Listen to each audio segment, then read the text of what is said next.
historically has been one of our key macroeconomic vulnerabilities, feeding into, fertilizer prices and everything. So how do you assess the trade-offs in terms of protecting growth, managing inflation, and maintaining external stability? No, there are no trade-offs. You'll have to just work on all the three simultaneously. There's no way in which you can sit back and say, I have something offsetting this challenge, I have some other thing taking care of some other challenge. No, I think eternal vigil, keeping ourselves alert to the changes, like the latest, which all of you all have also reported in the media, the cyber challenge we have because of the mythos is going to be a big one, on which we've spent some time in the ministry with the banks, with the cyber agencies, which are Government of India agencies and so on. Suddenly, that seems to have taken such a dimension that no one is aware of what exactly this animal is, this beast is, and how exactly is it going to play out. Now, would you have imagined a couple of days or a couple of weeks ago that there is this new threat, which is as big as the threat of the war, which is going to hit us in terms of our entire digital network? That digital network, digitization, has brought in such a great change for India. It's a fantastic force multiplier. But now, again, like any other threat, any other cyber threat, you would think, oh, one more. No, this is a totally different thing and of some dimension which we are yet to grapple. So like that, I think it is just a world where things are changing with such rapidity, we'll just have to keep eternally vigilant. Actually, we reported the story that the NASSCOM itself has written, the representative body of India's IT sector has written to Anthropic, specifically saying our companies should be given access. And they've given access to 40 companies globally, some of whom they have disclosed, all of which are American, rest of which there is no transparency. Now, on a key matter like this, which really could undermine, all kinds of cybersecurity, especially relevant for banking.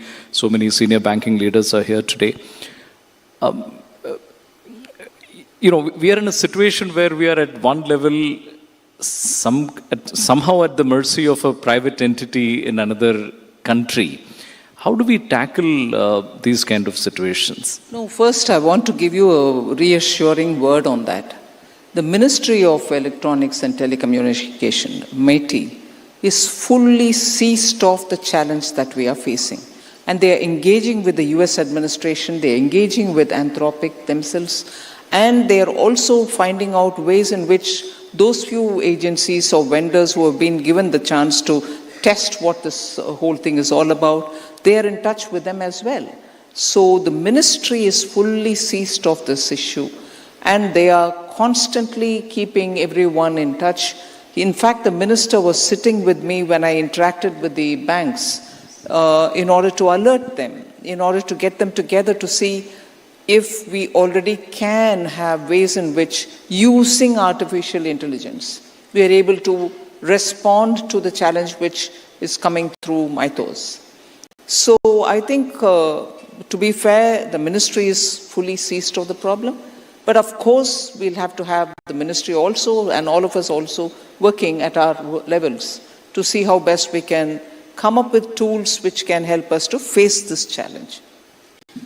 One thing that recent weeks and months have really reinforced is that energy is not just about prices, but also about access.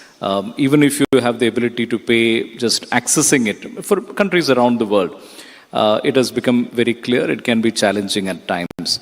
What should India do going forward to secure India's energy security? Energy security in relation to taxes? No, I mean, with international routes getting affected, where just being able to access energy can be difficult. I think India has been, I'm not saying this because I'm part of the government, India has been very clear that its priority is its citizens and their, requirement for energy. And since when, soon after COVID, when prices crashed also, the Indian government has been conscious that every opportunity to give us the comfort in terms of keeping our strategic reserves completely filled and ready, and when prices went up, to give the support required for the oil marketing companies, which have to bring the products first of all into the country and then refine, redistribute and so on. So we have, I think, been very clear that what suits Indian interest will be the top of our priority. Source it from wherever. Source it from wherever it is cheap. Source it wherever who can give us in time the requirement that we have. We have never kept this list of our priority aside. So irrespective of what anyone would say, I think the Indian government put India's interest on the top. And we have been very clear to obtain crude oil and make sure that our energy requirements are met with India's priority on the top rather than any other consideration. Should I then read that as a guidance about what could happen with regard to, say, fertilizer subsidies? Are we saying that we will prioritize fulfilling and availability of fertilizers and fulfilling all subsidy obligations, even if it is at the cost of the fiscal glide path to which you have assiduously stuck to? I'll answer that by saying, didn't we do that during COVID? When the fertilizer prices abroad went shooting and hitting the roof, we still bought them at that price and made sure that the supply disruptions do not happen. And above all, the price doesn't get further transmitted to the farmers. The farmers kept paying the same price.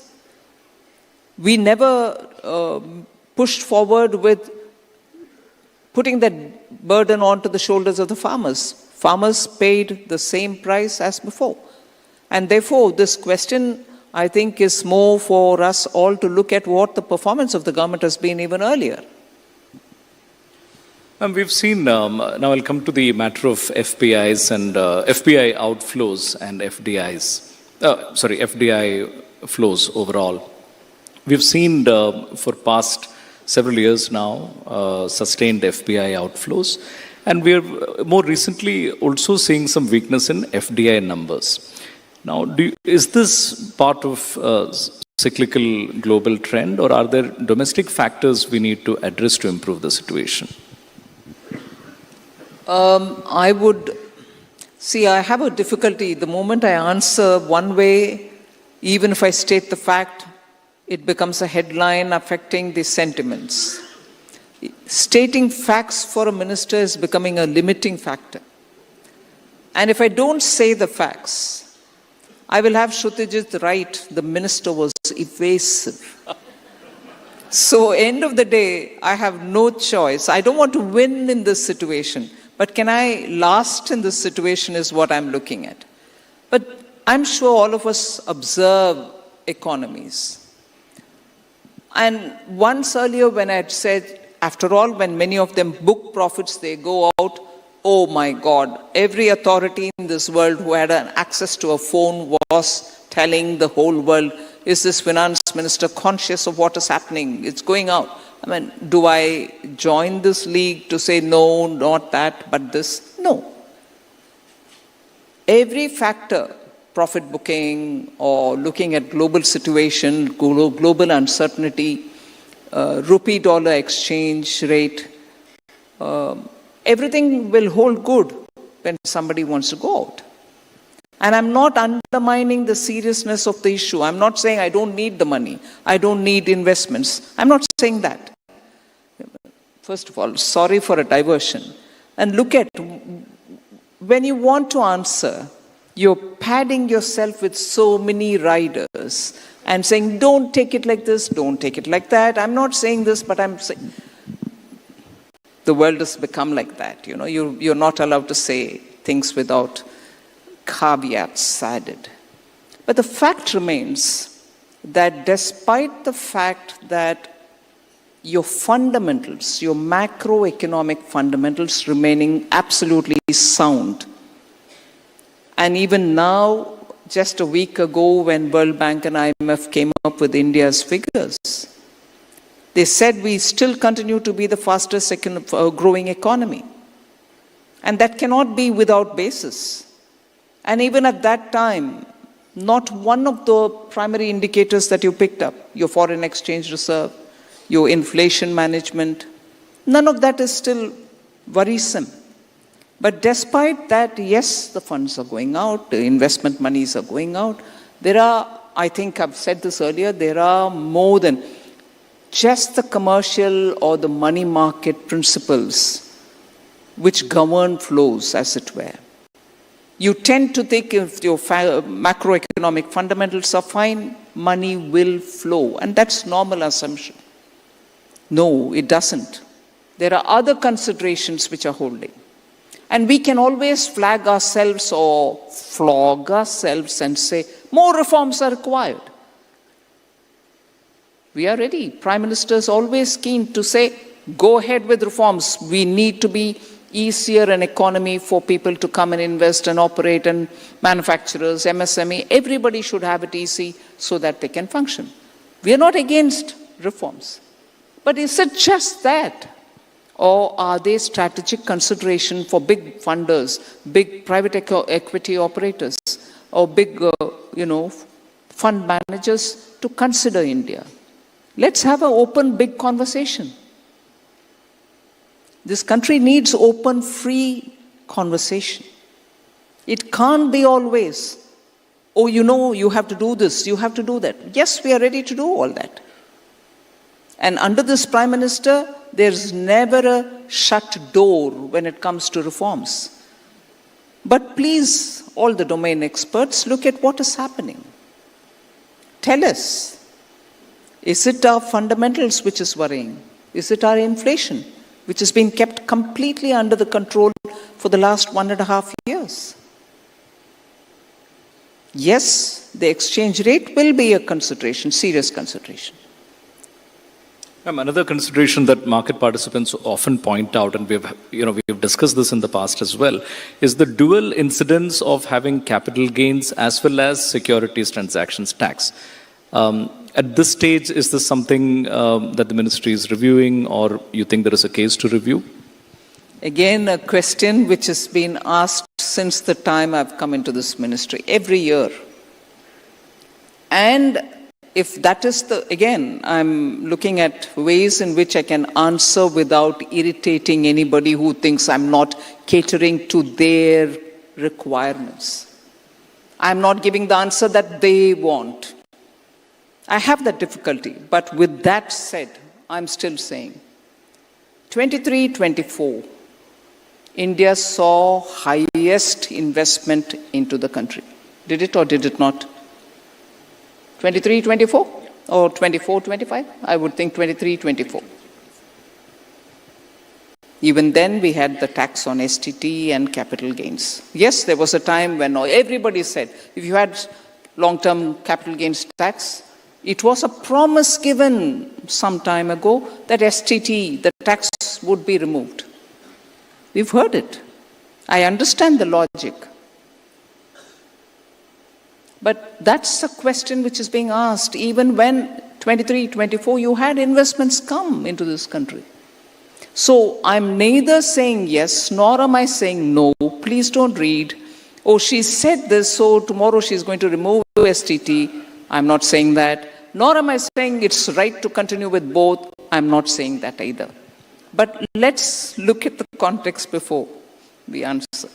Having had the privilege of interviewing many times, I've never seen you give so many caveats. So that's also new. They say, right, as you go through the experiences, you learn. Every year I'm adding newer caveats because I learn from Srutijit. Ma'am, but you said this. Ma'am, but you said that. So, please. Earlier, my fear used to be, will it become a headline tomorrow morning? I don't want a headline. Now I'm worried about many other things which come in the conversation. Ma'am, about the stake sale in IDBI Bank, is this a recalibration of the process? Is there an overall rethink in terms of our disinvestment strategy? Where does it stand? IDBI will go through the formal process. I think the explanation was given on why it couldn't go through the last time. So the valuation issue. So no, there is no halting IDBI. It'll happen. You know, India has historically been very good at, bringing in fast-track reforms in the face of external shocks. Right now, there is an external shock. Do we have enough structural reforms that are on your radar that, you think this is a good opportunity to work on? Every challenge is an opportunity. There's no doubt. We will carry on with reforms. We will carry on with further, not just finance ministry. Every ministry is working on how best we can ease, the compliance norms, the regulatory stiffness. So work is happening on that, and you'll see gradually a lot more things happening. Any tactical measures or relaxations for the industry that you're planning in the wake of the West Asia disruptions? I don't know what tactical means here, but just as when you had the US tariff, we came with a package to help those who were exposed to the US market. Similarly, I think in December last year, we came up with a package again for people who are affected. There is also a discussion on I think it was even announced that we will give support similar to the support which was given during COVID, emergency liquidity credit guarantee scheme, something of that order for most of the units which have been affected because of the raw material supply disruptions, price going up, insurance risk. So all this is being kept up in mind, and things are being worked out.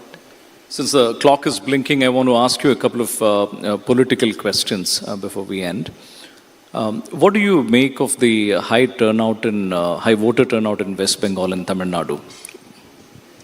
The normal cephalogist analysis would say when there is a strong anti-incumbency, when there is a change in the government, that's when there is a voter turnout of this kind of a significant number.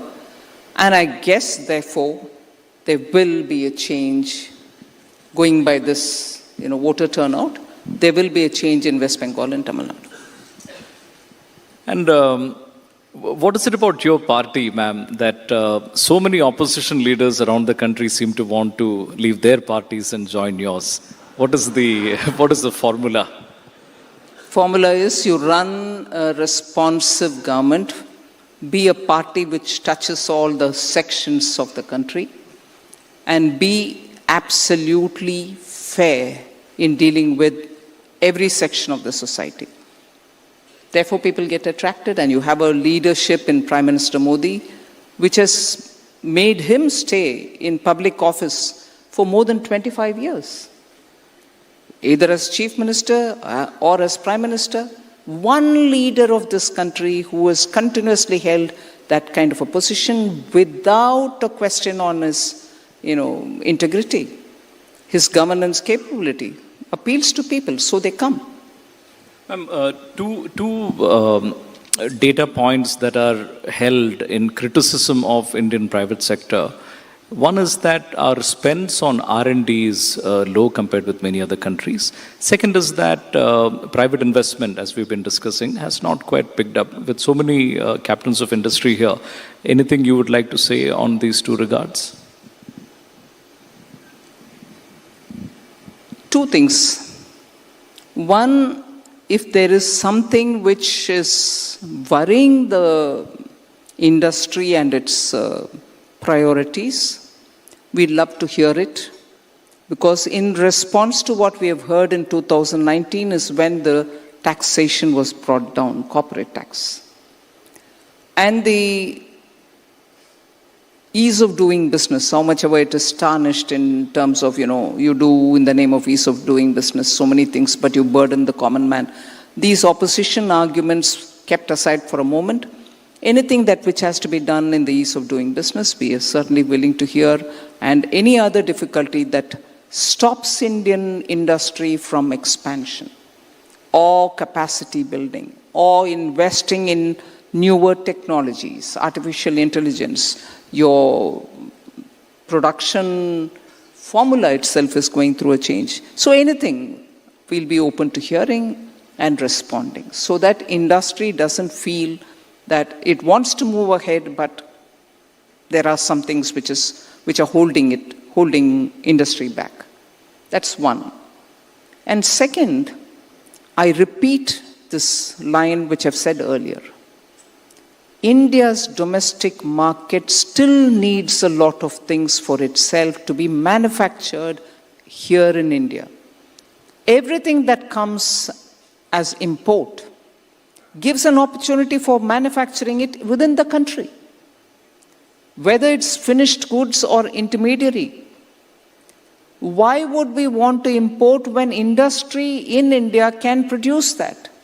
There can, of course, be some items which you can't because of certain technology requirement which you may not have. But there are others.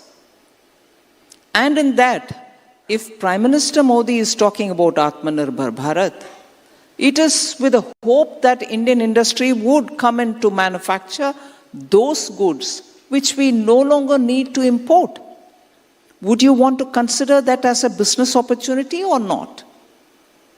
So it's one thing for us to go on saying Atmanirbhar, another also to make sure Indian industry gets all the support, but imports don't come down at all. How does that get explained?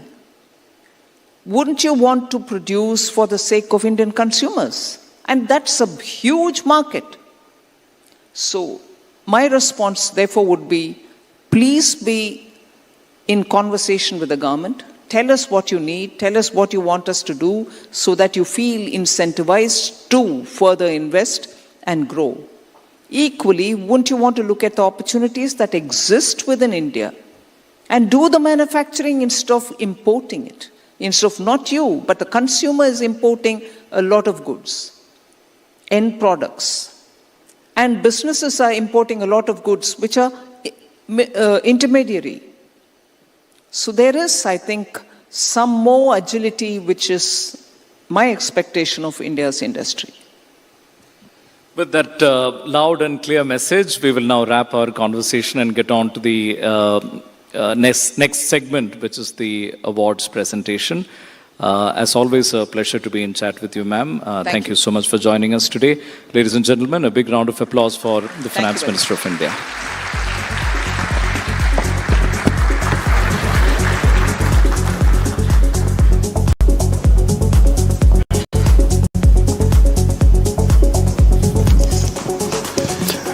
Thank you. And ma'am, requested to please stay on stage with us. What a wonderful and fascinating conversation. Thank you so much once again, ma'am. Thank you for your clarity, that perspective, and for always reminding us that calm can be a form of leadership. And who better than Shrutijit to have this wonderful conversation with? Ma'am, we will request you to please be seated with us on stage. Thank you.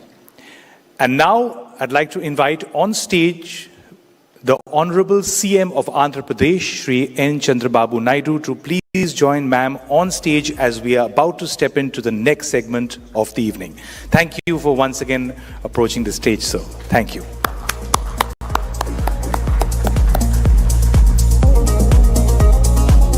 Well, thank you both so much for being here. And with that, I'd like to take a moment here to invite a valued partner on stage to address us this evening.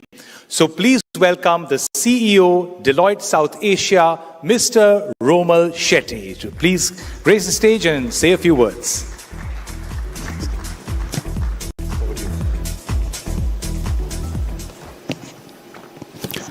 Honorable Finance Minister Nirmala Sitharamanji, Honorable Chief Minister Chandrababu Naidu Garu, distinguished leaders of India Inc., ladies and gentlemen, Good evening. When I look around this room, I don't just see leaders of India Inc. I see the people who will decide how India shows up in the world over the next 25 years. It's a privilege to stand before you, the authors of India's next chapter. India has navigated a world that has moved from one crisis to another, from the COVID pandemic to Russia-Ukraine conflict to Gaza and now Iran. Through each phase, India has shown resilience anchored in a strong macroeconomic foundation and an increasingly anti-fragile structure. And yet, the environment we are operating in is becoming more demanding by the day. Risks have multiplied. Single-source dependencies, opaque data infrastructure, and cyber risks, institutions built for a stable world that no longer exists. The disruption is structural. It will not reverse. The question is not whether disruption comes, it's how fast you respond, how fast you recover, how decisively you respond, and whether you're built to thrive. India did not just get lucky. The world got complicated. We were ready. India is no longer participated in the global tech wave. We're shaping it from quantum to semiconductors to AI. Innovation is converging at scale.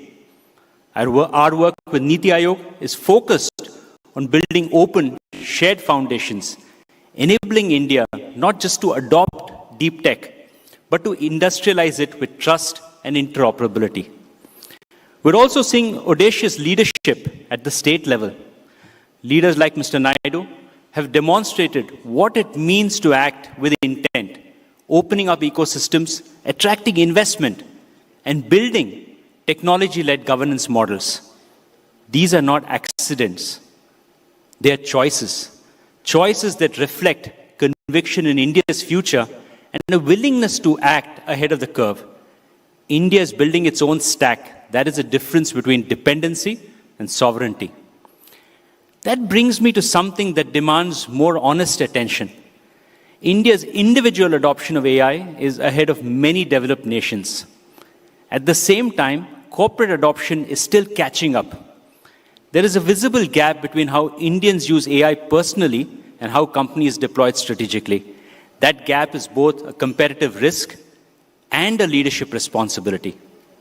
And beyond the boardroom lies a real opportunity. 490 million informal workers still largely outside the technology revolution. Productivity, credit, skilling, and access remain offline. Our work with the Niti Frontier Tech Hub shows India can democratize technology, not as a product to sell, but as a public good to share. This is where corporate India has a defining role to play. The role is not just an investor, it is the architect of more equitable technology future. India is democratizing technology at a scale no country has attempted, and corporate India must lead that. As we look ahead, two qualities will define what corporates must now aim for. The companies that will define Indian businesses in 2047 are making their fundamental choices right now. Some of them are in this room. The first is the audacity, the willingness to bet on the future before it's obvious. Build capabilities that your current business models don't require and move not when the market forces you to, but before it does. The second is resilience, not the resilience of endurance, but one that is rooted in transformation. Embedding technology so deeply that every disruption becomes a door, not a wall. This resilience is built through technology, not despite it. Disruption tests character. What we're celebrating tonight is not just performance, it's the character of Indian enterprise. As we move towards Viksit Bharat 2047, we must understand that the journey is not a government promise, it is a private sector assignment. The awards recognize what has been built so far, but what comes next is the real test. Congratulations to all the winners and to everyone in the room who continue to build, shape, and lead India's future. Thank you, and Jai Hind.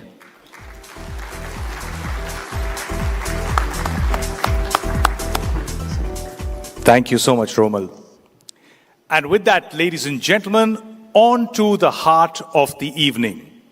Over the years, the Economic Times Awards for Corporate Excellence have come to stand for something rare. Not merely success, not merely scale, but leadership, judgment, resilience, and vision that leaves a mark on business and often on the country itself. And before we begin tonight's honors, a special acknowledgement to this year's distinguished jury, whose rigor, wisdom, and discretion helped upload everything these awards stand for. So our sincere thanks to Jury Chair Sunil Bharti Mittal, Abhishek Manu Singhvi, Devi Shetty, Lalit Keshre, Noel Tata, Priya Nair, Roshni Nadar Malhotra, Sajjan Jindal, and Uday Kotak. Could we have a huge round of applause for our wonderful jury? At their best, these awards do more than simply recognize achievement. They recognize the rare combination of vision, resolve, and institution building that leaves an imprint not only on industry, but on the larger story of India's growth. So tonight, we recognize those who have done exactly that. So without further ado, let us begin the 26th edition of the Economic Times Awards for Corporate Excellence. I request Honorable Finance Minister Srimati Nirmala Sitharaman to kindly present our first set of awards this evening. Our first honoree this evening helped change behavior at scale. As young Indians grew more curious about investing, he built a platform that made the markets feel simpler, less intimidating, and far more accessible. He helped bring millions of first-time investors into the financial mainstream. And in a country where stock advice is still most aggressively dependent and dispensed by uncles at weddings and on WhatsApp groups, we have him. The Economic Times Award, therefore, for Entrepreneur of the Year goes to founder and CEO Grow, Lalit Keshre. In less than a decade, Lalit Keshre has rewritten the rules of stockbroking and wealth management in India. What began as a Bengaluru startup is today the country's largest mutual fund distribution and stock trading platform, overtaking legacy bank-backed brokerages and profitable fintechs that once dominated the space. Lalit built Grow to expand rapidly while keeping the company firmly in the black. A rare feat in India's startup landscape. Its IPO marked a defining milestone. Strong investor demand and stellar market debut signaled the arrival of a credible new age financial institution. Today, Grow serves over 12 million users across broking, mutual funds, and advisory, emerging as a dominant force in retail investing. For building a formidable financial powerhouse rooted in trust, discipline, and scale, Lalit Keshre is honored as the Economic Times Entrepreneur of the Year. Congratulations. Lalit, invite you on stage.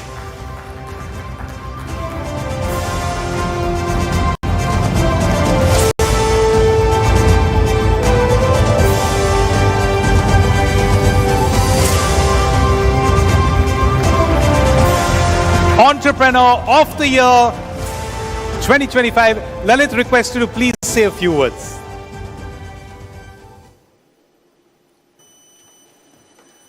Hello everyone. Thank you so much.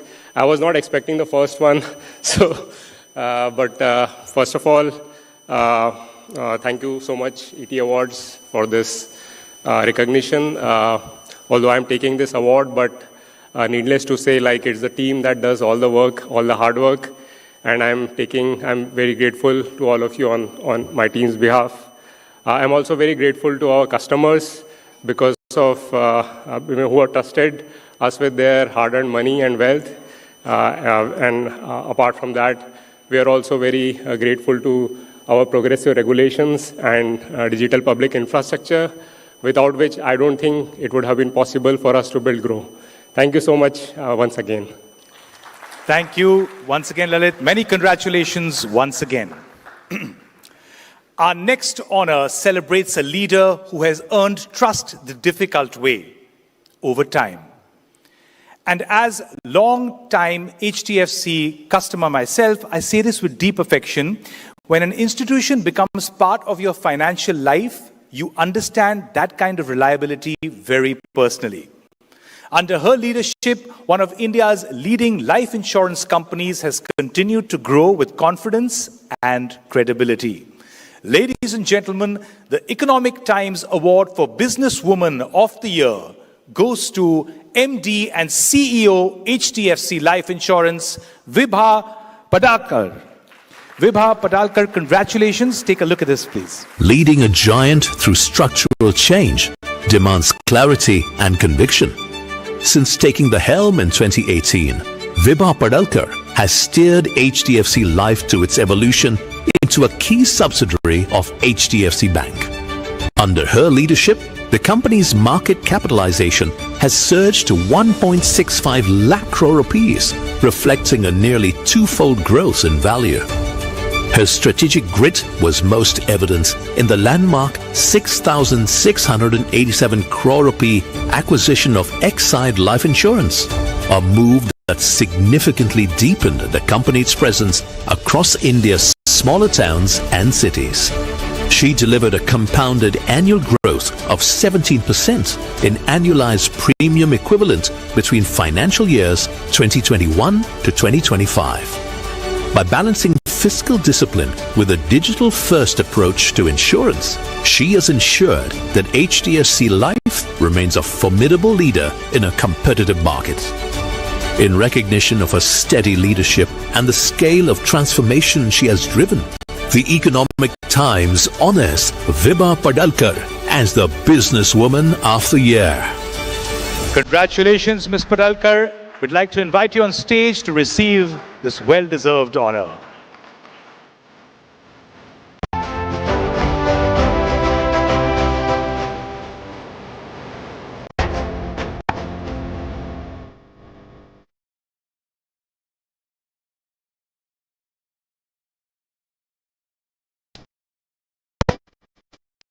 Congratulations, ma'am. Request you to please say a few words.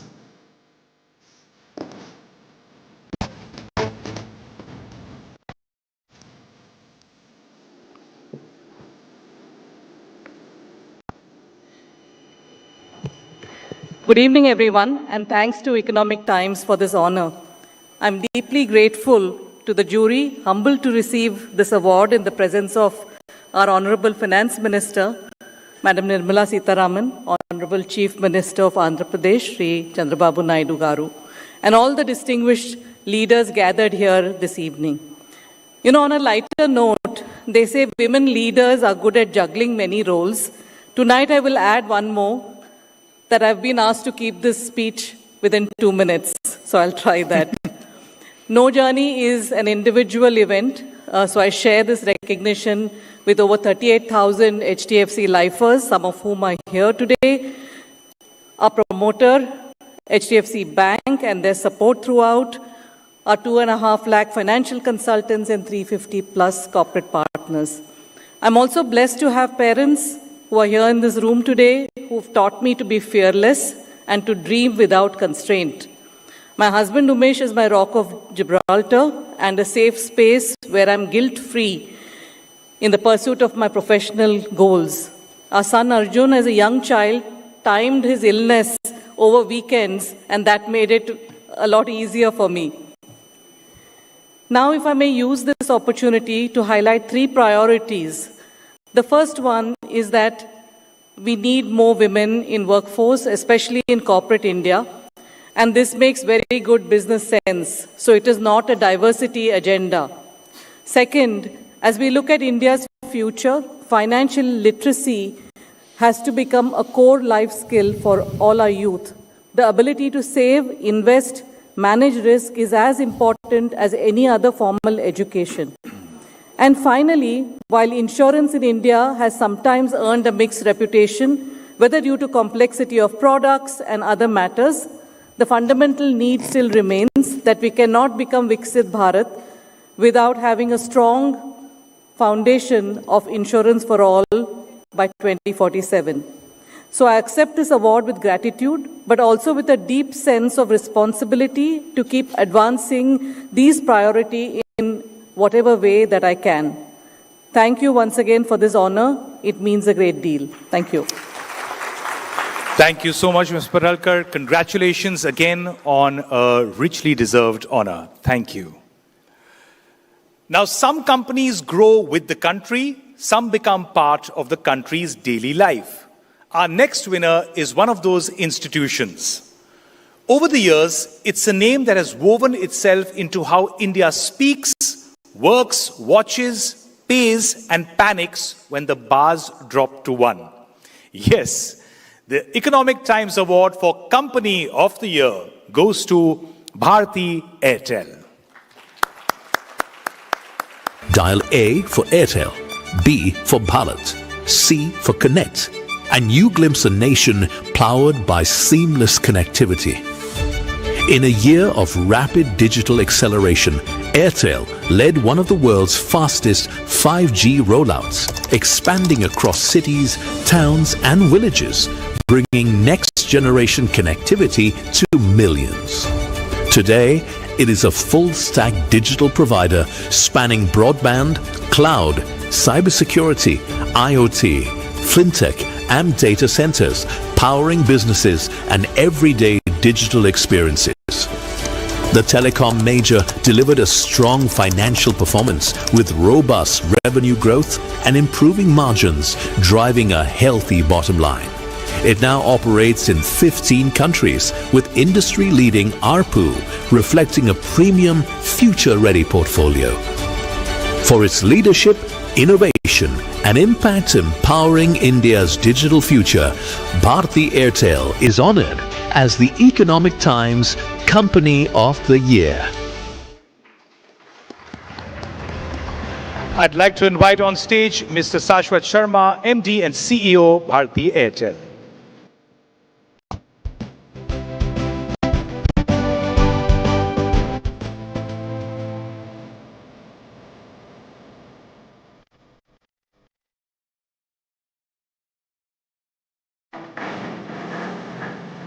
Congratulations, sir. This one speaks to real institutional scale. I'm going to request you to kindly say a few words.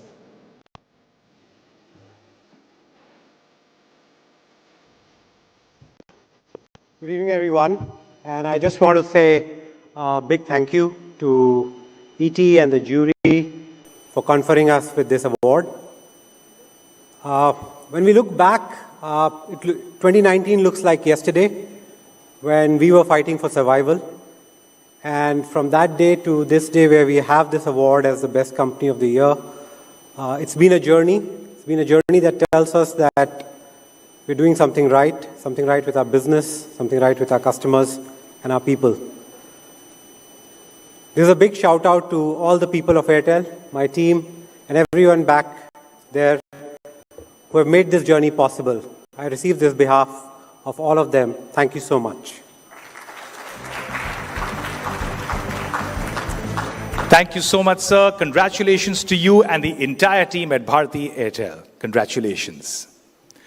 Our next award celebrates a leader who has mastered a rare art in public life, winning over big business not through rhetoric, but through speed, structure, and delivery. With over 10.7 lakh crore in investments flowing into Andhra Pradesh just over the last 18 months, and with major projects already under implementation, his leadership has made the state's economic ambition feel both credible and immediate, and reaffirmed his reputation as the original CEO-CM. The Economic Times Award for Business Reformer of the Year goes to the Chief Minister of Andhra Pradesh, Shri N. Chandrababu Naidu. In Andhra Pradesh, governance has become a competitive advantage. Few leaders have turned governance into a growth engine quite like N. Chandrababu Naidu, whose policies have powered the state's transformation into a premier global investment destination. Operating as the original CEO Chief Minister, he has brought a new, tech-based rigor to governance.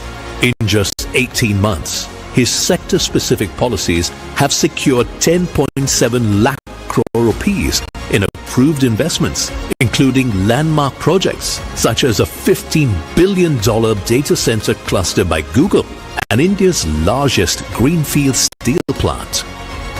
Renowned as an early proponent of IT, who established Hyderabad as a tech hub, his vision for creating new cities continues with the development of Amravati. Today, the same vision ensures that immense economic growth directly cross-subsidizes crucial welfare schemes for the underprivileged. N. Chandrababu Naidu is presented the Economic Times Business Reformer of the Year award for his bold policies and relentless drive to transform lives through enterprise.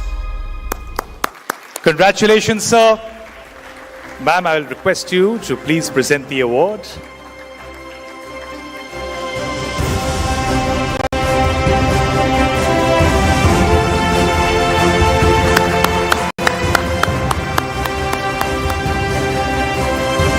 Congratulations, sir. We're going to request you to kindly say a few words. Sir, I would request you to please use the handheld mic on the podium. It's already on the podium. Just the handheld mic, sir. Thank you so much.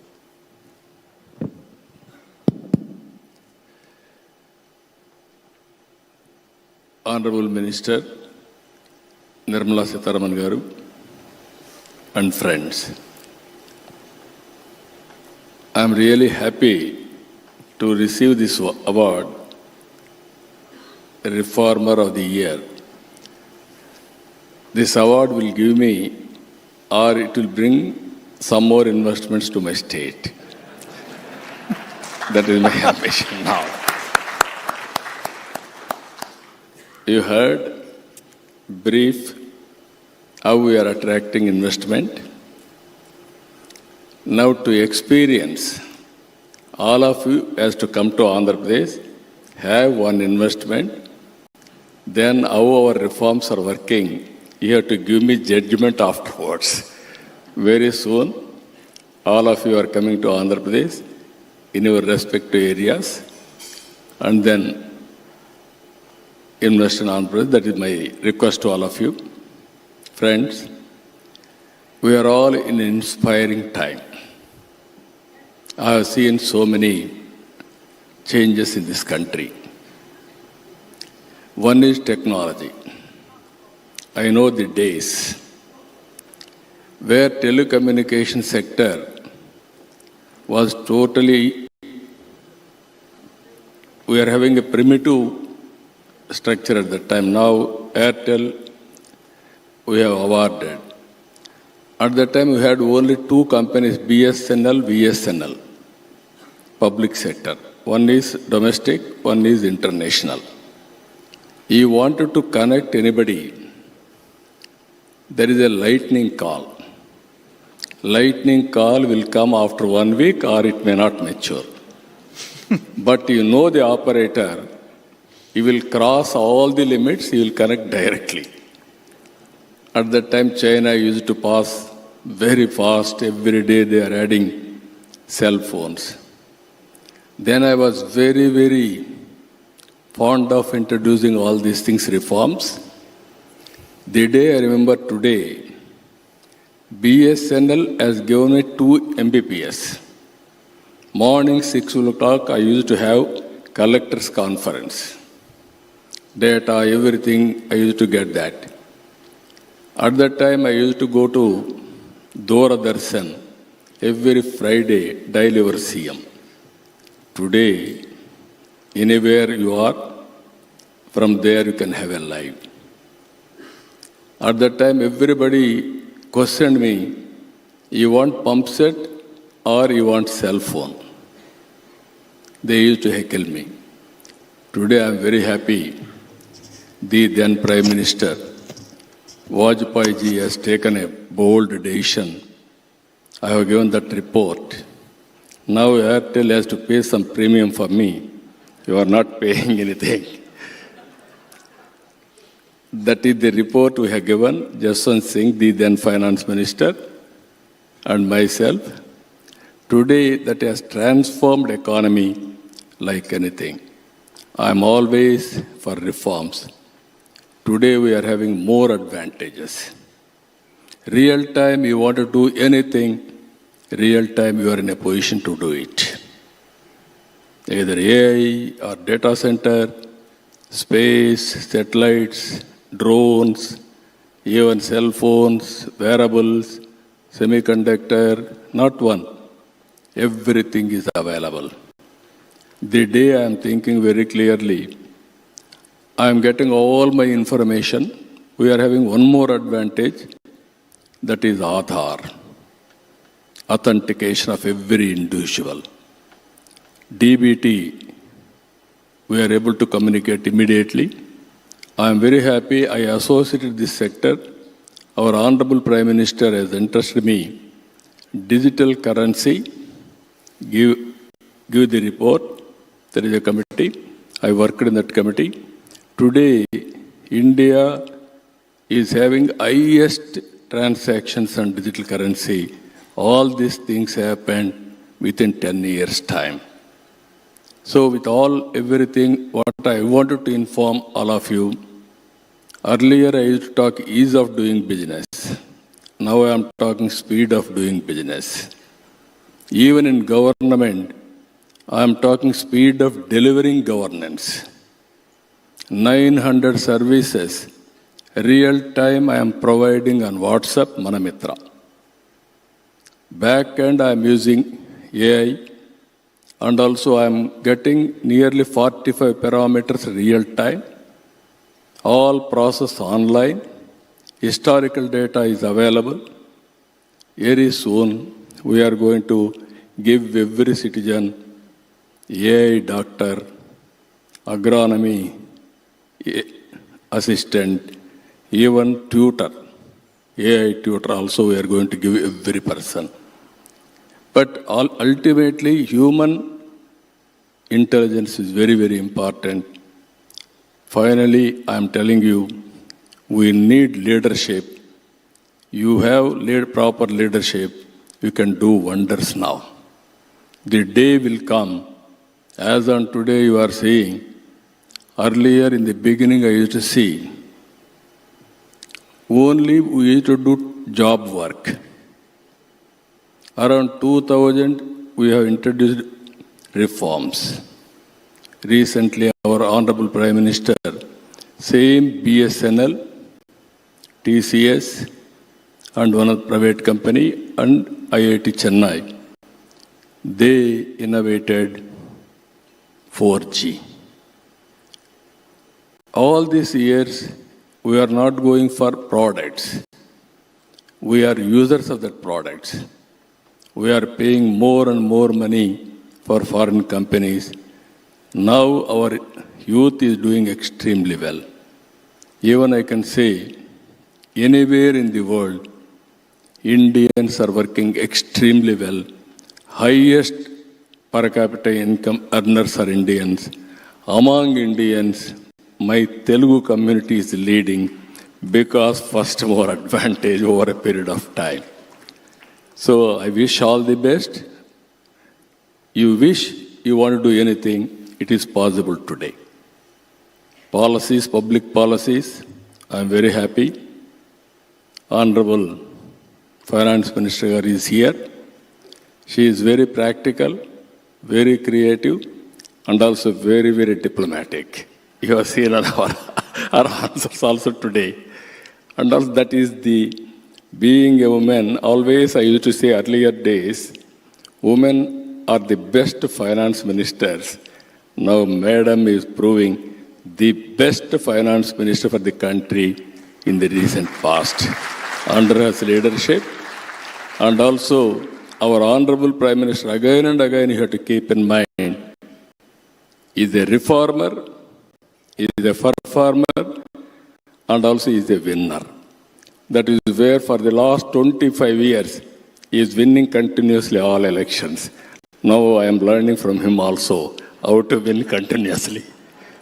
This is where country needs this type of leadership, more stability, more stable growth that is going to happen. All of us will work as a team. I'm telling you, India will be number one. No other country can beat India. It is a matter of time. For you again, I'm requesting you, you are coming very soon to Andhra Pradesh, have one investment. Welcome to you. Thank you, one and all. Thank you, sir. Many congratulations once again, and we request you to please remain seated with us on stage. And with that, ladies and gentlemen, our next honoree is a leader whose career has been defined by scale, appetite, and industrial conviction. Over the years, he has built across sectors, backed large bets, and helped shape the story of Indian enterprise with a style that is expansive, restless, and unmistakably hands-on. This is leadership that does not wait politely for growth to arrive. It goes out and builds the steel, energy, and infrastructure for it. Which is why the Economic Times Award for Business Leader of the Year goes to Chairman and MD, JSW Group, Sajjan Jindal. Aggressive bets, financial discipline, and resilience in the face of turbulence. These have defined Sajjan Jindal's leadership at the JSW Group, transforming it into one of India's most diversified industrial powerhouses, spanning steel, energy, paints, automobiles, cement, and ports. Over the past year alone, the group sealed 41,000 crore rupees worth of energy deals and executed a landmark acquisition in paints, propelling it to the top ranks of a fiercely competitive sector. Under Jindal's leadership, JSW has reinforced its position as India's leading producer of the alloy. Across businesses, the group has demonstrated disciplined growth, strategic expansion, and the ability to scale new ventures with speed and conviction. Built from a small base and powered by teamwork, the group's journey has been forged in risk. For his bold leadership and enduring impact, Sajjan Jindal is honored as the Economic Times Business Leader of the Year. Congratulations, Mr. Jindal.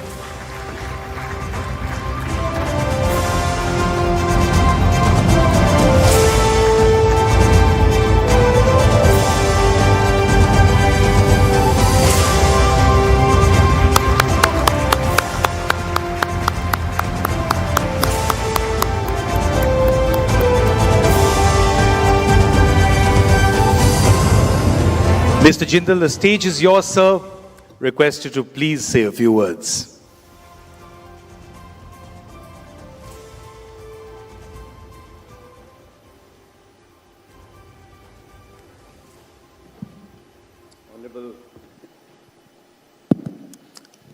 Honorable Finance Minister, Srimati Nirmala Sitharamanji, Honorable Chief Minister of Andhra Pradesh, Shri Chandrababu Naidu Garu, distinguished members of the jury, and friends, thank you. Thank you for this honor. When I was in my early 20s, I would always attend shareholder meetings, AGMs of Tata Steel, Hindalco, and Reliance. I would sit there as a young boy, wide-eyed, watching men who had built empires from nothing, answers questions from ordinary shareholders with complete dignity. No airs, just quiet confidence and an absolute respect for every single person in the room. I didn't always follow every number on the balance sheet, but I understood something far more important. I understood what it feels like to build something that belongs to everyone. That stayed with me. Every furnace we have lit, every ton of steel we have poured, every megawatt we have added to this country's grid, it has never felt like business to me. It has always felt like participation in India's story. People ask me, aren't you afraid? Isn't it frightening to bet so much, so often? And I tell them honestly, no. Because I always believed in the potential of my country, my people, and my company every single time. But here is what I have learned. The joy of creation is always greater than the fear of failure. None of these creations would have been possible without my team. Awards like this belong to all the tens of thousands of workmen that work relentlessly in hot weather, handling 1500 degrees centigrade steel and toil all day to help us realize the vision that we see for our group. My father once told me, it is these workmen who are your real strength. You must always take care of them, as they are the one who are building or fulfilling your ambitions and your dreams. It is to this effect that since the inception of JSW, we have never lost a single man day to any unrest or any operation due to workmen issues. This award belongs to the top management of JSW who have been with me for a very long time. This award belongs to all my three brothers who have stayed together through thick and thin. And this award also belongs to the shareholders and the partners who have believed in me all through my journey. The engineers, this award also belongs to all the engineers in the organization, the managers, the chartered accountants, and everybody who are united by a single dream, not my dream, our dream, to build something worthy of this country, and it belongs to India. Because in the end, every one of us here is only as significant as the nation we are building together. That is all I have ever tried to do, and with your support, with India's energy behind us, that is exactly what JSW will keep doing. Thank you once again to the jury and to Economic Times for this recognition. Thank you. Jai Hind. Thank you so very much, Mr. Jindal, and congratulations once again on this honor. Thank you. And now we move to honors of a different order. The Economic Times Lifetime Achievement Award. This award is not simply about longevity. It is about consequence. It is about a life's work whose impact has extended far beyond business itself. Few business leaders can truly be said to have influenced not just a company, but the shape and imagination of urban India itself. Our first Lifetime Achievement honoree is one of them. Across decades, he helped build one of India's most influential real estate stories, and in the process became inseparable from the rise of modern Gurugram as a business and urban landmark. It is a legacy of vision, scale, and transformation. The Economic Times Lifetime Achievement Award goes to Chairman Emeritus DLF, Mr. K.P. Singh. Before Gurugram became the corporate heartbeat of modern India, it was scrubland on the edge of Delhi. Kushalpal Singh imagined a city into existence. To sustain advocacy and direct engagement with hundreds of farmers, he assembled thousands of acres and laid the foundation of one of India's first privately planned townships. DLF City emerged with integrated infrastructure, wide roads, and underground utilities, attracting global corporations such as GE, American Express, IBM, and Nestle. Gurugram's rise as a corporate hub followed. Under his leadership, DLF grew into India's largest real estate company with a market capitalization of nearly 1.73 lakh crore rupees. He did more than shape a skyline. He helped shape modern urban India. Tonight, the Economic Times confers the Lifetime Achievement Award on K.P. Singh, whose vision turned dreamscapes into city lights. And now we have a special video message from Mr. K.P. Singh himself. Take a look. Thank you, Honorable Finance Minister Srimati Nirmala Sitharamanji, the Economic Times jury, and my fellow awardees. I'm deeply humbled by this honor. As I could not reschedule a medical appointment abroad, my daughter P.L. Singh is accepting it on my behalf. I have witnessed India's journey since independence. We began with socialistic ideals that were cautious and careful. But our urbanization policies remain trapped in myopic thinking when they demand a vision for the next 50 to 100 years. Radical reforms here are paramount if India is to raise its per capita income.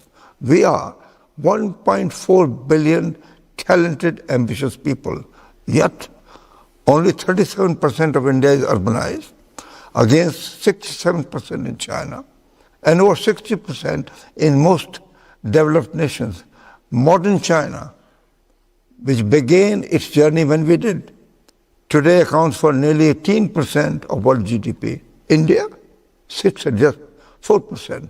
According to a McKinsey's report published in 2012, they forecasted India needs a Chicago-sized city every year to enable substantial raise in its per capita income. In actual fact, what? None. Real growth comes only when we move boldly from agriculture to industry, from villages to well-planned cities, from local markets to global economy. Through you, Madam Minister, I share a thought with our Honorable Prime Minister Shri Narendra Modi ji. Sir, India is poised to become the third largest economy soon. Yet, our per capita incomes lag sadly behind. What lies ahead calls not for one leap, but a quantum leap. Cities reimagined, investments welcomed, antiquated laws repealed, MSMEs empowered to breathe and grow. Jobs created in tourism, housing, construction, public health and urbanization. Honorable Prime Minister Ji, history has placed this opportunity in your hands. With your vision, dynamism, and the wonderful team, if you cannot do it, sir, nobody can. The entire country now looks up to you and stands solidly behind you. At 96 plus, I still hope to see this new India rise. Once again, million thanks and God bless you all. To receive the award on his behalf, I'd like to now invite to the stage Mr. Singh's daughter and Director, DLF Limited and Chairperson, DLF Foundation, Ms. Pia Singh. It's wonderful to have you here, ma'am.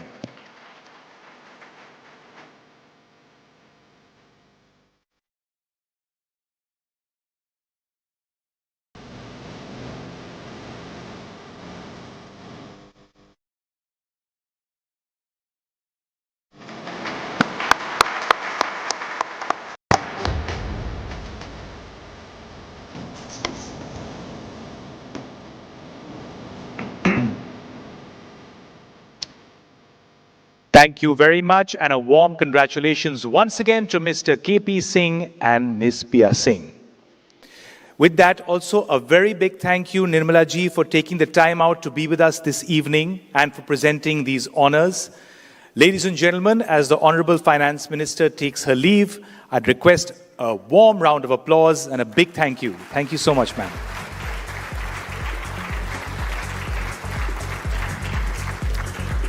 I request the Honorable Chief Minister of Andhra Pradesh, Shri N. Chandrababu Naidu, to kindly take over and present our next set of awards, sir.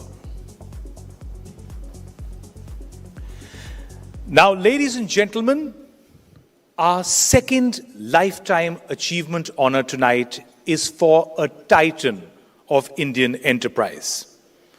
This honoree built one of the world's most significant vaccine enterprises. In doing so, he placed India at the heart of a global public health story of extraordinary consequence.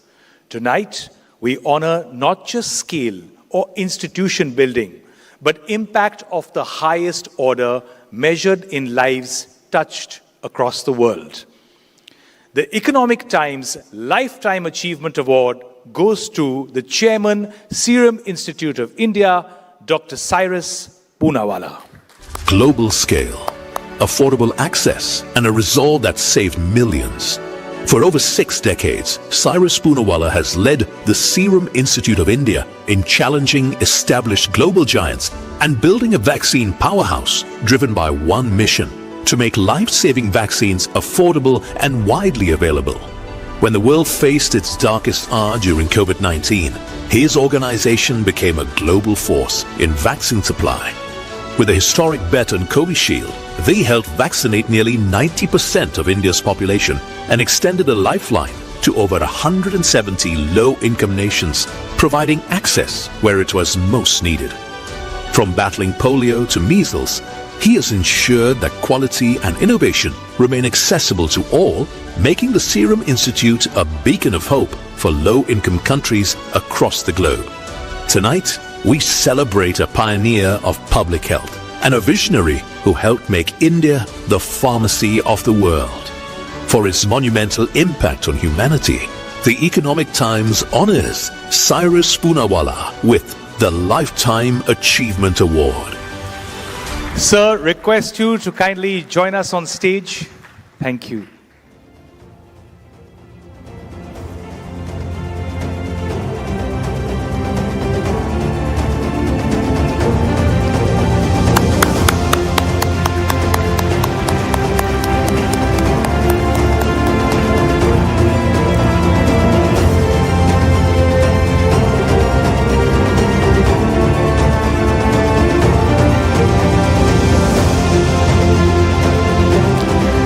Congratulations, sir, and on this very special occasion, we request you to please say a few words.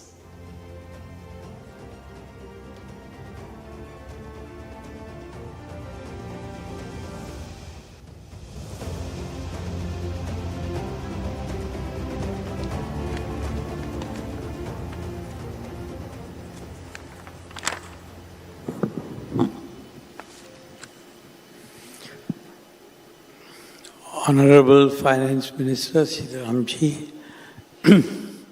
Honorable Chandrababu Naidu, distinguished guests, ladies and gentlemen. First of all, I would like to thank the jury and the Economic Times for this extremely prestigious award and recognition of my lifetime's work today. When I started Serum Institute of India, in 1966, with a small capital of 5 lakhs, to set up a small-scale industry and to make India self-sufficient with sera and vaccines, which were at that time not available and being imported. My object at that time, and which is even today, to make India self-sufficient and bring down substantially the cost of vaccines and affordable healthcare, thus made available to all the people of India. However, little did I know at that time that Serum Institute of India would then reach out to the world's population of underprivileged children. And I'm very happy to announce that 2/3 of the world's children have at least used one or more vaccine made by us, and therefore made India very proud.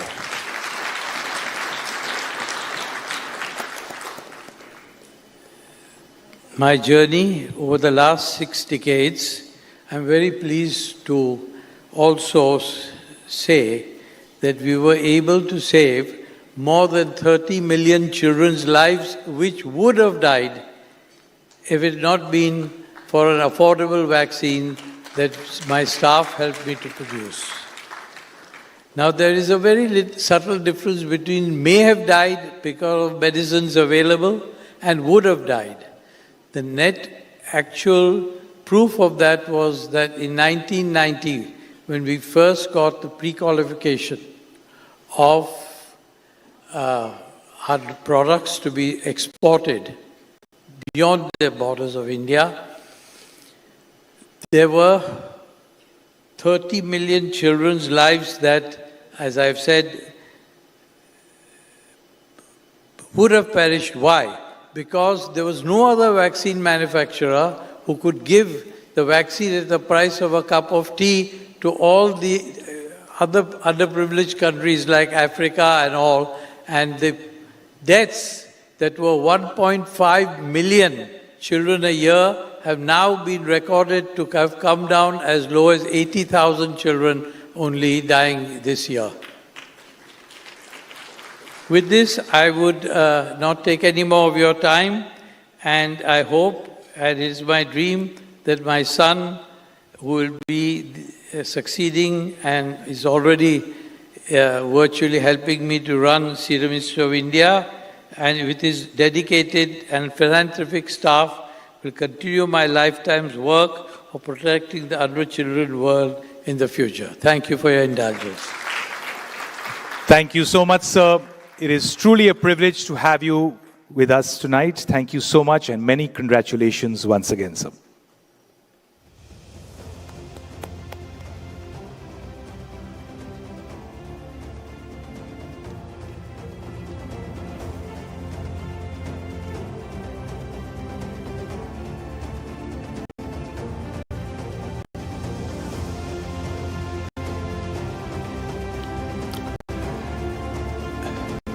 Congratulations once again, sir. And with that, our next award this evening takes us into the world of travel, which, as all of us know, is basically optimism followed by refreshing the same fare 5 times over. Now, behind that familiar chaos is a serious business of pricing, demand, and decisions moving in real time. Our honoree understood that complexity early and built a strong travel technology business around it. Ladies and gentlemen, the Economic Times Award for Emerging Company of the Year goes to RateGain Travel Technologies. As global travel surged back to life, the industry needed more than recovery. RateGain Travel Technologies, an AI-powered travel technology company helping hotels, airlines, and online travel platforms optimize pricing, distribution, and demand, stepped in to power that shift. It harnessed artificial intelligence to decode real-time data from over 1,000 sources worldwide. Today, its platforms power 33 top hotel chains and 4 top airlines, enabling them to forecast demand and optimize pricing. This momentum has translated into exceptional growth, firmly establishing RateGain as one of India's most influential travel tech companies. By harnessing AI-led real-time data, it is helping global travel brands make faster, smarter business decisions at scale. For redefining the intelligence layer of global travel, the Economic Times honors RateGain Travel Technologies as the Emerging Company of the Year. Congratulations once again, and I'd like to invite to the stage founder and managing director, RateGain Travel Technologies, Mr. Bhanu Chopra. Congratulations, sir.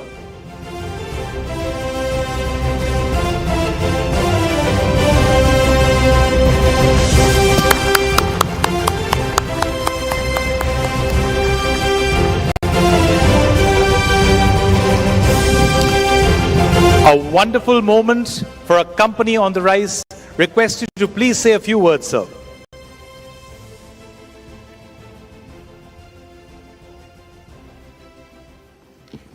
Thank you, sir. Thank you, Economic Times and the distinguished jury. It's an incredible honor to be here in the midst of visionaries and builders of India Inc.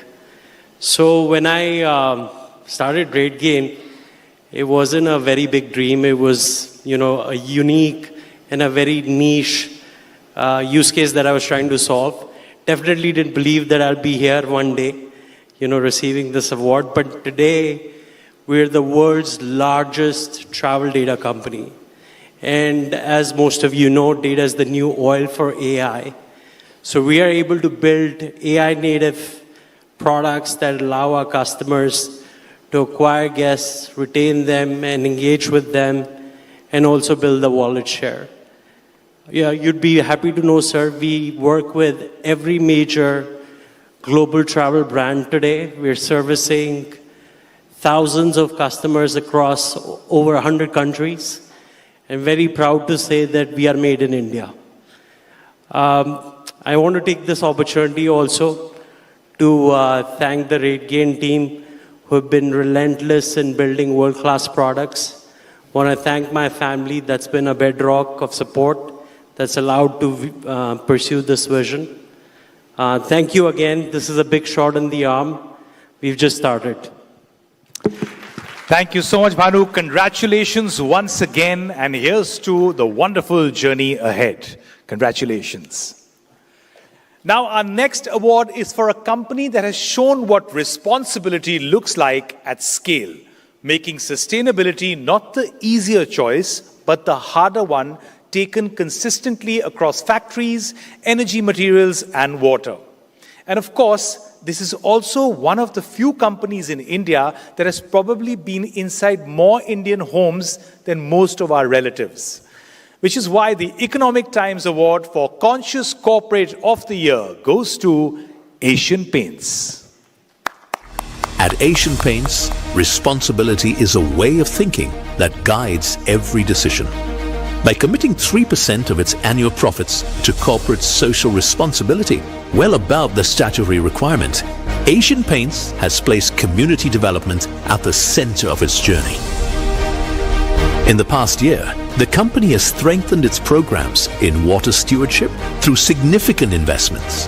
Its water-positive efforts revived 149 water bodies and supported over 12,000 farmers through watershed and irrigation initiatives. Asian Paints continues to deepen its sustainability efforts.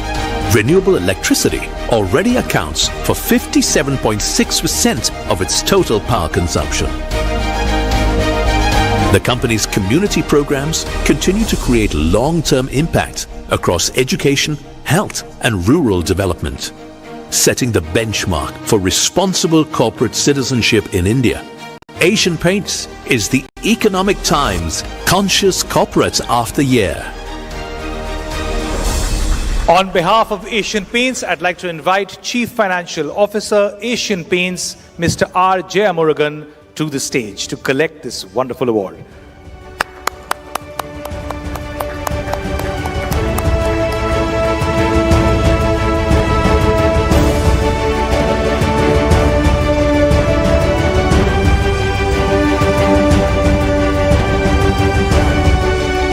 Congratulations, sir.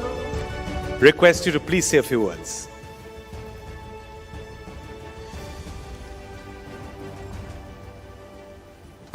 Good evening, everyone. On behalf of Asian Paints family, I express my sincere gratitude to Economic Times for this award. Thank you. Thank you very much, sir. And congratulations once again to the wonderful Asian Paints family. And now our final award of the evening goes to an Indian whose influence travels far beyond geography. This year's recipient leads one of the world's most powerful platforms for creators, culture, storytelling, and conversation. A platform that has changed how the world watches, learns, shares, and very confidently tells itself and us that one more video won't hurt. The Economic Times Award for Global Indian of the Year goes to Chief Executive Officer, YouTube, Neil Mohan. From Lucknow to Silicon Valley, Neil Mohan's journey reflects the rise of a global Indian shaping the future of media and technology. An MBA from Stanford University, he built his early expertise in digital advertising at DoubleClick and Google, helping transform display and video advertising into a global force. As CEO of YouTube, he leads the world's largest video platform at a time when attention is the most contested currency. Since taking over in 2023, he has strengthened its dominance in streaming, scaled shorts, and reinforced its position as a global cultural powerhouse. In India alone, YouTube, under Neil's leadership, paid out 21,000 crore rupees to creators, artists, and media companies between 2022 and 2024, and supported more than 930,000 jobs in 2024. From storyteller to steward of the world's largest storytelling platform, his journey comes full circle tonight. Neil Mohan is the Economic Times Global Indian of the Year.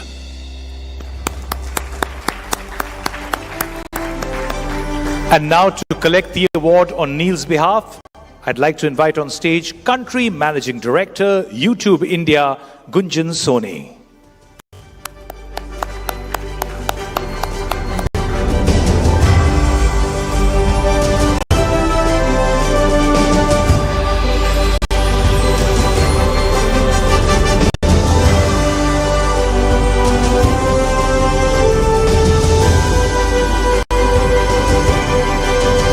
So, ladies and gentlemen, Neil Mohan couldn't be with us here tonight in person, but he's done what he does best and sent us a video. Let's take a look. Thank you. It's a profound honor to be named Global Indian of the Year by the Economic Times. That's especially true given the deep respect I have for this year's August jury and the high regard in which I hold the Economic Times. I became an avid reader of the newspaper decades ago as a high schooler at St. Francis College in Lucknow, and remember discussing the day's headlines with my parents. Speaking of parents, I would not be before you today if it was not for their incredible support and sacrifice. Thank you, Mom and Dad. I would also like to thank my wife, Hema. She's my best friend and my rock. Whether it was my childhood in Michigan or my teenage years in Lucknow, storytelling has always been a foundational part of my life. I have fond memories of watching the Ramayana with my family as a kid, sharing my love of cricket with friends, or just humming a hit single from the latest Bollywood blockbuster as a teenager. And it's this appreciation of the power of storytelling to connect us all as a community and to drive positive change in the world that eventually led me to the heart of Silicon Valley to lead YouTube today. My personal experience with the power of storytelling mirrors the incredible story of India itself, a nation that has kept pace with the shifting tides of the 21st century and is now the one setting the current. Every day, I see Indian YouTubers from the bustling streets of Mumbai to small villages in Uttar Pradesh redefining what the world watches, learns, and loves. India isn't just a leading powerhouse for films and music, it's rapidly becoming what I like to call a creator nation. Indian creators highlight the best of culture from every corner of the country, exporting it to fans all over the world and building a vibrant creator economy at home. So I receive this honor not for myself, but on behalf of the millions of Indian creators, innovators, and storytellers who are building the future. Thank you to the Economic Times for this great honor. Congratulations once again. Thank you for being here, Gunjan. I'm going to request you to please say a few words. Honorable Chief Minister Chandrababu Naidu-ji, distinguished leaders, ladies and gentlemen, I'm deeply honored to stand here on Neil's behalf and accept this honor. He sends his deepest regrets that he couldn't be here in person tonight, but I know how much this particular recognition means to him. I wanted to share with you today a little glimpse of the man behind the title. As a teenager growing up in Lucknow, Neil connected with people by finding out what they had in common, like a sport or a movie. And now, as a leader of YouTube, he's helping billions of people around the world do the same. Neil is well known for his business acumen, his ability to build global products, and navigate high-stakes meetings and trade-offs with unflappable ease. But I know from personal experience that Neil is not one to rest on his laurels. Even as we celebrate YouTube's success, he is the first to remind us that despite all the successes, we are just getting started. This tremendous drive is fueled by his deepest passion for the creators. And everyone around him finds this passion both infectious and energizing. Imagine this. In the middle of a meeting, Neil will pause the room and ask, how will this impact the creator? He will listen intently, go deep into user insights, and often tries out the features himself, putting himself literally in the proverbial shoes of the creator. When traveling to India and globally, he always makes time to interact with creators and listen to their individual journeys. I also know that he deeply cares about India and the Indian creative ecosystem, and wanting to make sure that the Indian creators and their stories succeed not just locally, but on a global stage. So in the spirit of this deeply Indian creative economy, as well as the Indian ecosystem, and to mark the leadership of this wonderful leader who celebrates the spirit himself, I'm honored once again to accept this award in his stead. Thank you, Economic Times, and thank you, jury, for this great recognition. Thank you. Thank you so much, Gunjan. Thanks for being with us, receiving the award, and many congratulations to Neil once again. Thank you. And of course, our sincere thanks to Shri N. Chandrababu Naidu for so graciously presenting the final set of awards this evening. Thank you so much, sir. Thank you very much.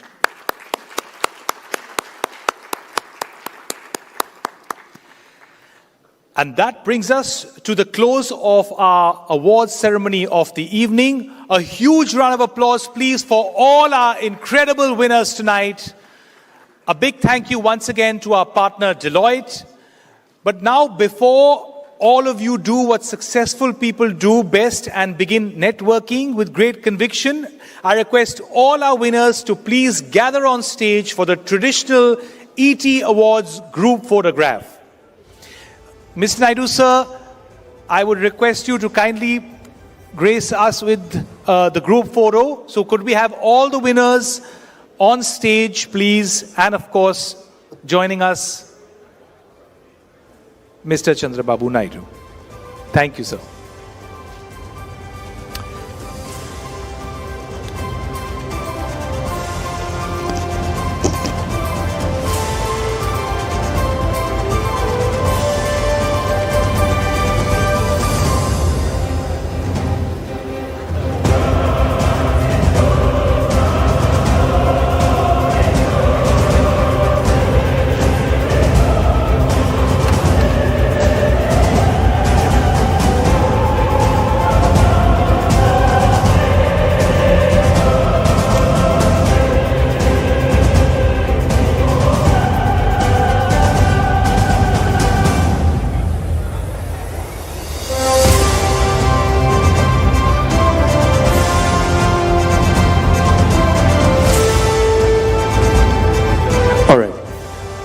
A quick request, I'm going to request all our wonderful winners and of course, Shri Naidu, sir, please, thank you so much for so graciously handing out the awards, and I'm going to invite all our winners on stage, please.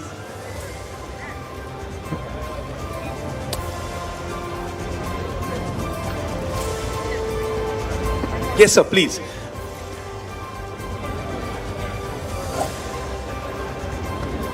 So this happens every year.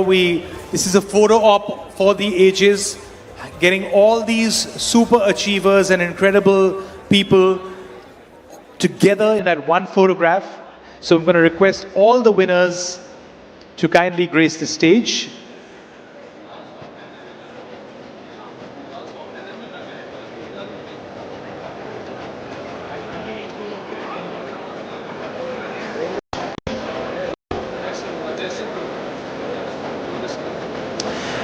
And ladies and gentlemen, please do not leave. As you know, there's a wonderful cocktails and dinner in the next room, which is Lotus 2. So please head towards the next room, which is Lotus 2 for cocktails and dinner. And let's invite all our winners are here. Look at that lineup, ladies and gentlemen. Woo! So, as the wonderful photo op is happening, networking now follow in Lotus Ballroom 2, right alongside this ballroom. Cocktails and dinner in Lotus Ballroom 2. So please do join us there. Please don't leave. Have a wonderful evening, folks. Good night. Thank you for being such a wonderful and gracious audience. We'll see you next year. Thank you.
about your trip to China. 60% of cars, as he said, in China are electric. But in China, the percentage of GDP that goes into R&D is also very, very high. Is that an area, I mean, we know it's an area India is lacking in. What needs to change to improve the situation? So I think, China, if we talk particularly about China, because China is the new country which is giving a real fight to the US. China's fight is not with India. They are fighting with United States. And they've made a very clear policy that we have to beat United States in whatever way they are doing. So the only way you can beat United States, any country can do well, is to have a massive spend on R&D. And issue is that in R&D, you never know whether you win or you lose, because till the end, you don't know. So China took this very conscious decision that we are going to spend billions and trillions of dollars in R&D.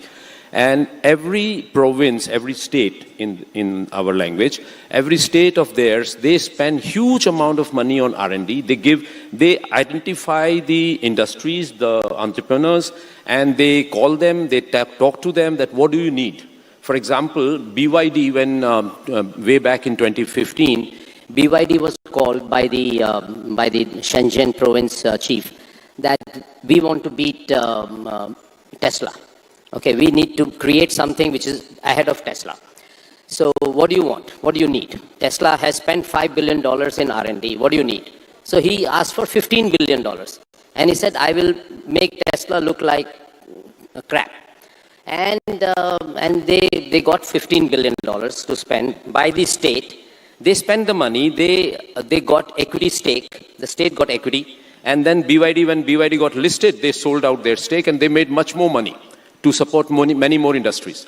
So state in China plays a very important role. State as a federal, state as a provincial.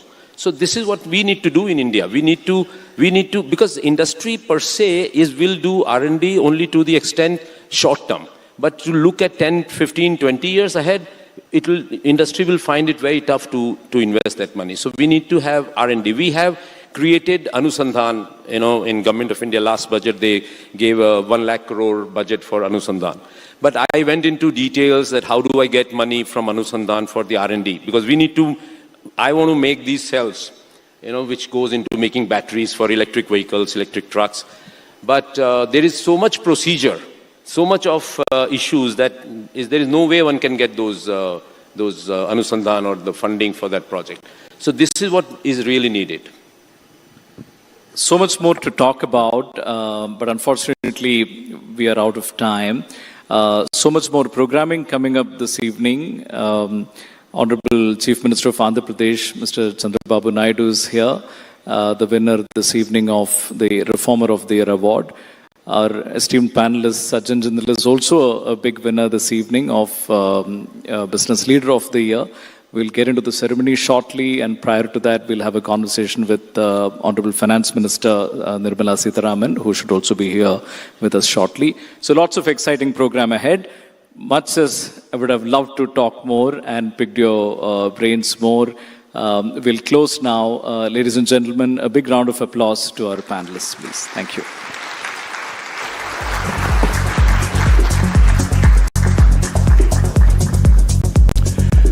Ladies and gentlemen, a big round of applause once again for our wonderful panelists. Thank you so much for a chat that was candid, sharp, and deeply insightful. In business, these are usually the conversations people later say, I wish I'd been in that room. Well, tonight, thankfully, we all are here for it. And I think it's fair to say that the evening could not have asked for a more thoughtful way to begin. Our sincere thanks to our wonderful panelists for setting the tone of the evening brilliantly, and to Shrutijit for guiding that conversation perfectly. Thank you once again. And now we turn to our next special segment. A conversation with a leader whose role in shaping growth, reform, and investment has had a lasting impact on public life and economic development. Over several decades, he has built a reputation for pairing political longevity with a sharp focus on execution. He has consistently returned to one of the big ideas that governance must not merely manage the present, but actively build the future. As Chief Minister of Andhra Pradesh, he has long placed infrastructure, technology, investment, and execution at the center of public policy with a style of leadership that business has watched closely for years. It is our pleasure to invite none other than Shri N. Chandrababu Naidu to this stage. Thank you so much for being here, sir. Honor and a pleasure having you here. Thank you, sir. And he will be in conversation with Executive Editor of ET Politics, Pranab Dhal Samanta. Over to you, Pranab.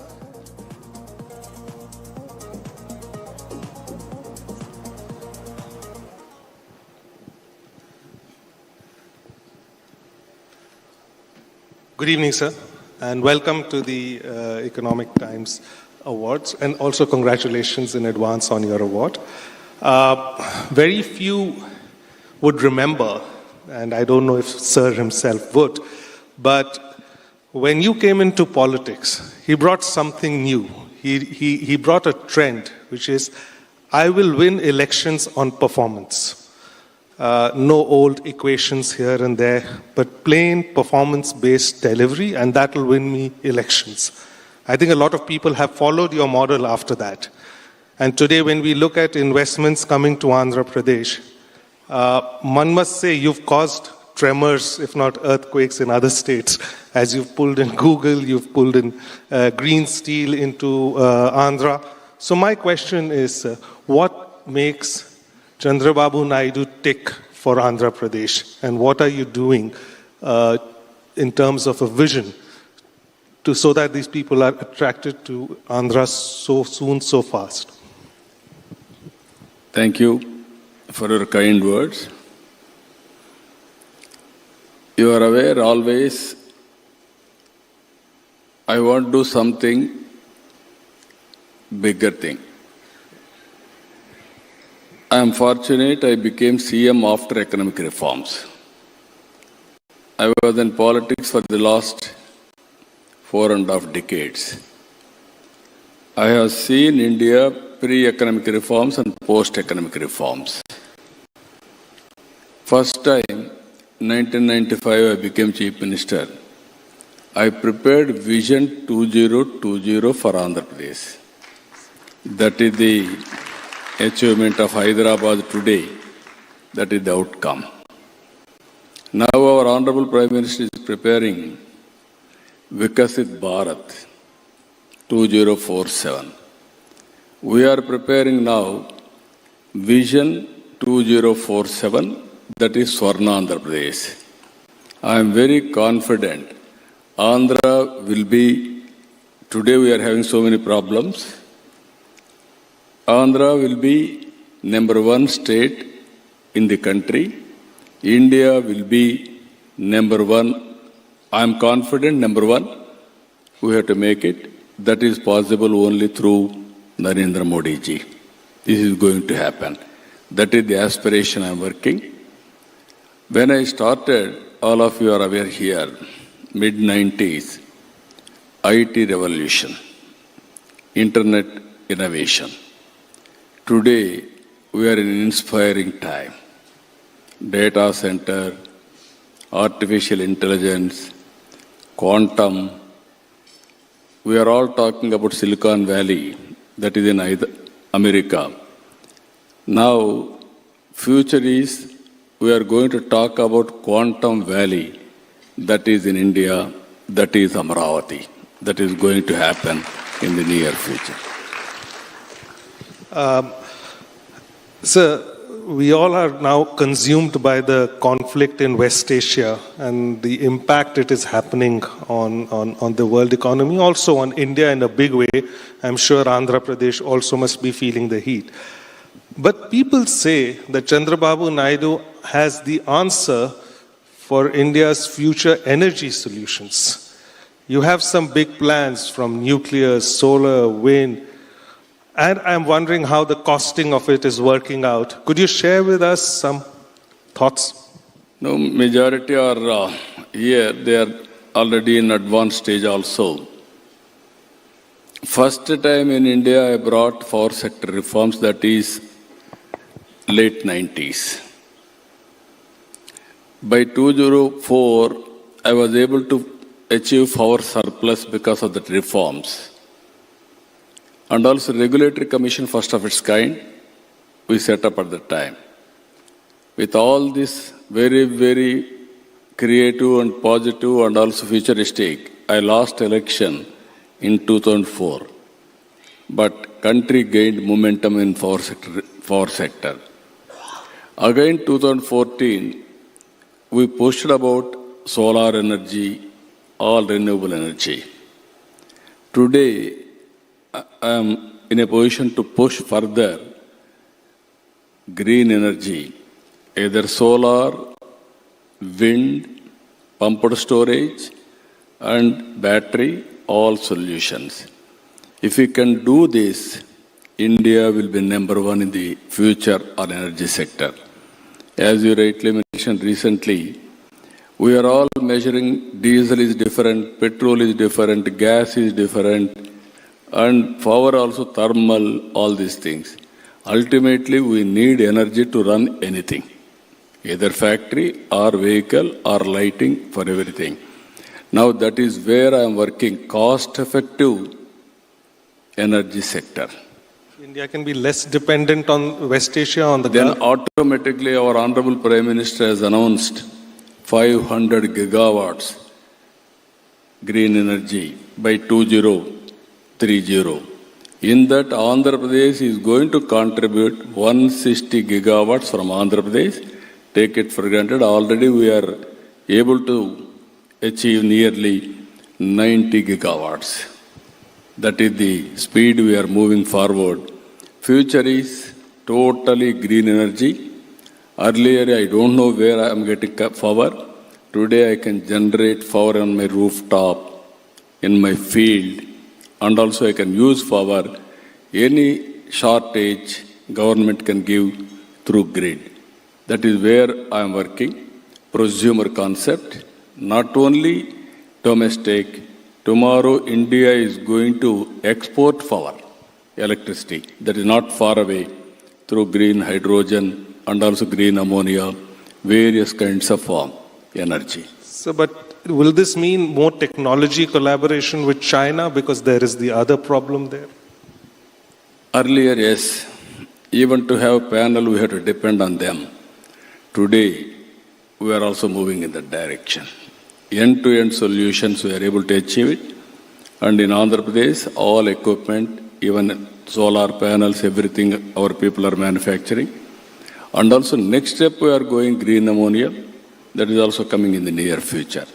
I am assuring you, Andhra Pradesh will be, because of this, I am fortunate. We are very strong in green energy. Google has come. After economic reforms, highest FDI, 15 billion US dollars they are investing in Visakhapatnam. Day after tomorrow, I am laying the foundation, data center and also AI. So after this, today SIPC we cleared Reliance 1 gigawatt. So many people are coming now. Now I am restricting up to 5 gigawatts. Otherwise, beyond that, I cannot supply power. You know, back in the days when Andhra was united, we used to travel through Hyderabad, people used to say, the Nizam built Hyderabad, the Britishers built the second city, Sikandrabad, and then Chandrababu Naidu built Cyberabad. Today you are on to another project to build another city, Amravati. Where do you see yourself? You know, I see a lot of work coming, a lot of support also from the central government. What's the road ahead? No, I am very happy. Most of you have visited Hyderabad. We had two cities, twin cities, Hyderabad, Sikandrabad. Then I added one more city, that is Cyberabad. Today, After that, outer ring road 165 kilometers and best airport, and also we laid strong foundation for knowledge economy. Today I am proud to say Hyderabad is the best livable city and Telangana is having highest per capita income. That is how we built that city. God has given me one more opportunity to build another city, that is Amravati. You are all aware, in our mythology, God's capital is Amravati. This is people's capital, Amravati. I am assuring you, anybody wanted to live more lifespan, come and settle in Amravati. That is the future city, green and also blue and also total green energy and also net zero concept. That is how we are building. Hyderabad plus is Amravati. Center is also cooperating. We are going to build one of the best futuristic city, that is Amravati. So while you talk about the performance and the way your delivery has actually resulted in votes, but you've also lost elections in the process. When you look at the freebies culture and what it has done to Andhra Pradesh economy, and you are now trying to fix it, do you still believe that somewhere just along with performance, these freebies have become a necessary part of your fiscal condition? Always I am saying only one thing. One has to create wealth through reform. Then only we can give welfare.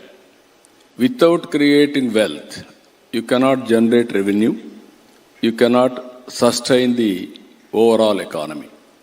This is where I am arguing. As you rightly mentioned, elections we are winning, but if you do properly, if you lose one election, again you will win subsequent election because of our credibility. Exactly, Andhra Pradesh, all of are here. Now, what type of society we wanted to see in future? Only billionaires, millionaires, or better living standards for everybody. That is where I am working now. P4, P3 is public-private partnership. I am adding one more P, public-private people's partnership. There is a CSR.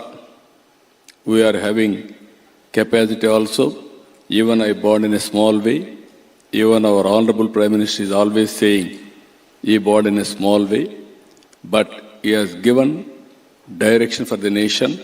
And also I can say proudly, right time, right leader, right place. That is Narendra Modi ji. Best performer and also reformer for this great country. So what I am suggesting all of you, it is our responsibility to uplift society. Ultimately, we have to reduce the inequalities between haves and have-nots. Every family should have better living standards, but not only creating wealth, but at the same time, you have to bridge the gap. That is where P4, I made it MBK, Margadarshi Bangaru Kutumbam, 10-20, top 10%, bottom 20% we have to adopt, short term, medium term, long term. You have to invest some time, management techniques, everything. Ultimately, we have to build overall empowerment of that family. That is where we are working. So far, 1 lakh Margadarshis, 10 lakh Bangaru Kutumbams we adopted. This will be a game changer. It is going to help in a big way for society upliftment. So in that context, were you genuinely unhappy when the women's bill was defeated? And but at the same time, we were quite confused because you supported the bill, but many other southern states, for the fear of delimitation, population issues, did not. How did you process the thought and the vote for your party? No, this is a very important issue. gender equity and empowering women is very, very important. What government of India has done, right thing. Even around 2001, Vajpayee ji has brought Reorganization Act by keeping 1971 census. And also this is not the new approach. In 1996, first time Devagowda brought women reservations. At the time I was a United Front convener. Congress party didn't support. After that, BJP, Vajpayee ji, NDA government, 3 times he brought it. He was unable to push it. 2010, UPA brought reform for the women reservations. BJP supported in Rajya Sabha. Now 2023, all parties supported unanimously women reservations.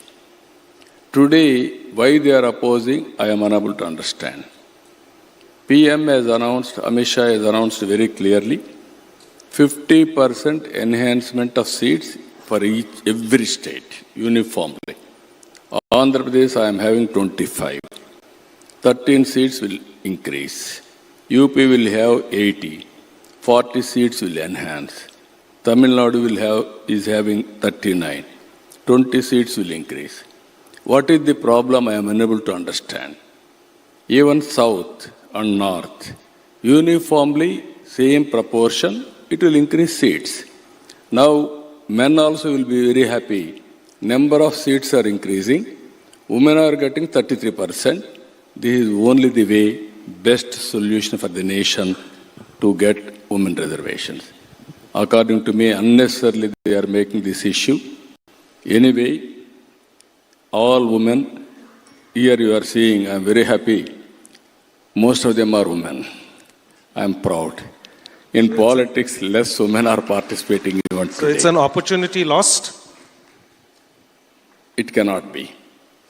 If all women will decide, then 2/3 will come automatically in parliament. Those who are supporting for women, automatically bill will be passed.